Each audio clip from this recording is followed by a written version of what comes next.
Help! As I entered the village with the legal team, Piper cried and knelt before me. She clutched my pants, trembling and pleading. My brother wants to sell me, please save me.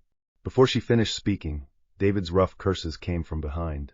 How dare you run away? I'll break your legs. In a daze, it hit me that I had been reborn. In my previous life, I was deceived by Piper's pitiful story and insisted on helping her sue David despite my colleagues' warnings. Later, I even helped her get a cleaning job at the law firm. But she was ungrateful and delusional, convinced that I had fallen for her.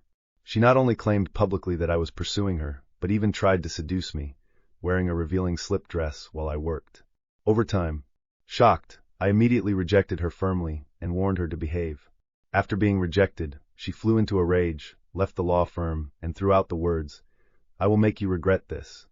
Not long after, I heard from colleagues that they saw her at the hospital, pregnant and going for a checkup.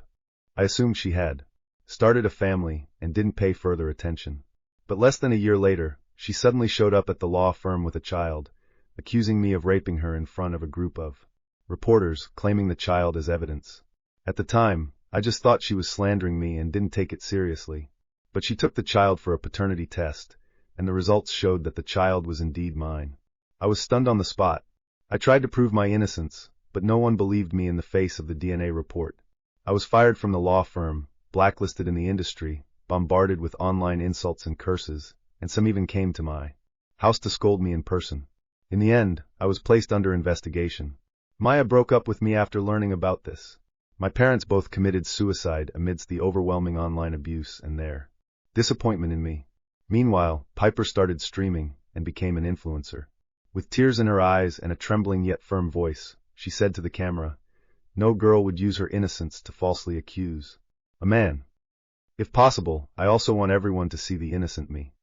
These two sentences, paired with her reddened eyes, instantly ignited empathy across the internet. Everyone wanted me dead. Half a month later, I was released. But I was pushed off the 18th floor by so-called justice seekers and died tragically on the spot. Meanwhile, Piper became a major influencer through streaming and hired a lawyer to inherit all my assets as my child's guardian. Thinking of this, I hate her so much. I glanced down at Piper, who was still crying, abruptly shook off her hand, and said coldly, "Sorry, we have no right to interfere in your family matters." She seemed surprised by my ruthlessness, grabbed my pants, and lunged at me again. "I really have no other choice. Can you bear to see me beaten to death?" Her eyes were filled with the same fear as in the previous life, desperately hoping to find shelter from me. But I didn't spare her another glance. "If you're afraid of dying, call the police. I'm not a cop."